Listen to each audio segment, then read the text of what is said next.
So many of you have heard the phrase, when life gives you lemons, make lemonade. We've heard that, right? I want to show you a young lady who really took this to heart. This young lady, less than a year old, was diagnosed with cancer.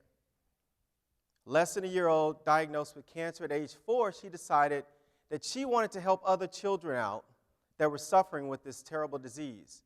So she decided to put up a lemonade stand.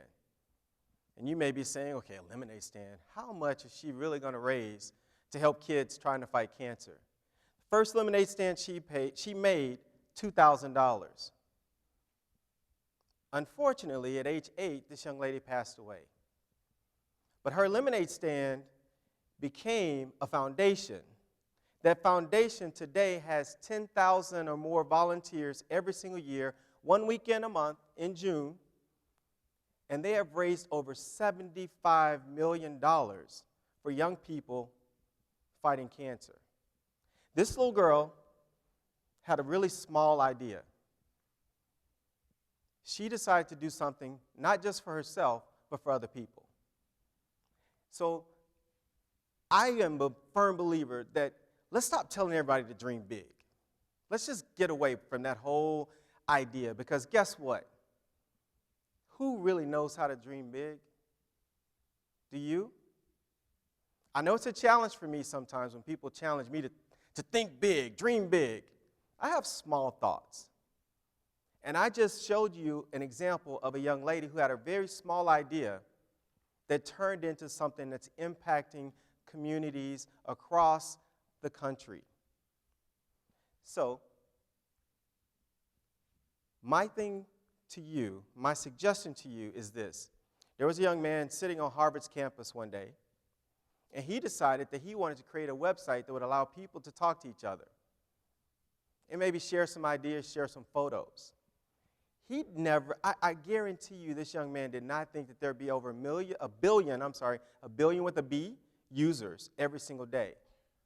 I guarantee you that when he was thinking about this website, he did not realize that ALS would raise the most money it's ever raised in its fight to fight Lou Gehrig's disease. All because people posted photos, or videos, I should say, of them getting ice dumped on their bodies to raise money. So you guys know who I'm talking about, right? Yeah, the founder of Facebook. Small idea that became significant. Now, the irony is, when we start talking about our ideas, it doesn't matter if it's a small idea or a big idea, we are going to have what I call the dream snatchers. The haters in your life, the people that are going to tell you, oh, that's a dumb idea. I wouldn't even bother. Why are you wasting your time? That is the stupidest thing I've ever heard in my life. And sometimes that person is your parent. Sometimes our parents' fears for your life and your success, and for that matter, wanting to protect you from failure, they sometimes can become the biggest dream snatcher that you have. So I want to tell you a little story about a young man who wants to be a superhero. That's my son. His name is Matthew. And I kid you not, just about every week, I have a new strategy to create an Iron Man costume. He's looking for spiders to bite him because he is determined that he is going to be a superhero. But in addition to being a superhero, he also wants to be a professional football player. So he's training. Quite often, he's got alligator hands. You guys know what that means, where the ball kind of goes through your hand. He's got alligator hands now, but one day, he's going to be successful as an NFL football player as well. And in his spare time, he also wants to be a dentist. So here's this kid. He's 6 years old, about to be 7, and he is determined he's going to be a superhero. He's also going to be an NFL football player, and he's going to be a dentist. The dad in me says, son, be a dentist. Be a dentist, okay? My stepdad is a dentist, so Pawpaw, he's a dentist. He taught in the dental school, so you got a leg in if you need some help with some of the, be a dentist. That's a safe, successful career path. You can be awesome at it. Because the fact is, your mom can't stand spiders. She's not going to let you get within 100 yards of a spider. So the likelihood that you're going to get bit by a radioactive spider and start climbing walls, son, that's not going to happen. I'm just saying.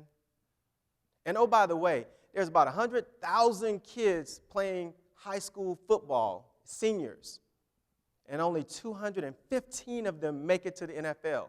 So that's a 0.2% chance that you're going to make it to the NFL. And oh, by the way, if you take after me, you're going to be skinny. You're going to be fast. But the likelihood of you making it in the NFL is going to be very slim, son. So I promise you, if you trust me on this, go for the dentistry. That's safe. So what did I just do? I just snatched my son's dream. He believes he can be a dentist Monday through Friday, and at nights and on weekends, he can save people's lives, but on Sunday mornings, he's going to play football. Now, parents in the audience, just in case these thoughts come to your mind, I want to challenge you. And to the young people as well, I want to challenge you to think a little differently. What if, now just imagine this, what if my son comes up with some amazing idea, small idea, that has a huge impact? And all of a sudden, my son creates a helmet that starts to save the lives of young people who played football for their entire lives. And it cuts down on the concussions. What if he makes enough money that he can actually own a football team? And in his portfolio of businesses, he also owns several dental practices. Or what if my son's whole purpose in life is really just to make people smile? And his idea of being a dentist is really about putting a smile on people's face. What if I encourage that? What if my son is already a superhero? Because of what my son has done in my life, he saved my life. He's a superhero today. So what if I celebrated that as a parent instead of telling him what he couldn't do? What if I challenged my son to think small, to keep pursuing those ideas? And then maybe one day Dad can figure out how to make an Iron Man costume that actually flies and fights off bullets and it talks so I can tell him where to go. What if I don't snatch those dreams from him? What if I allow him to continue dreaming and dreaming and dreaming? Because all of us as kids had those dreams, right? Even those of you guys in high school, you've kind of backed off of a couple of the dreams that you had in life, right? Because somebody told you what you couldn't do. So I'm going to challenge you guys today to surround yourself with people that are seriously supporting your efforts.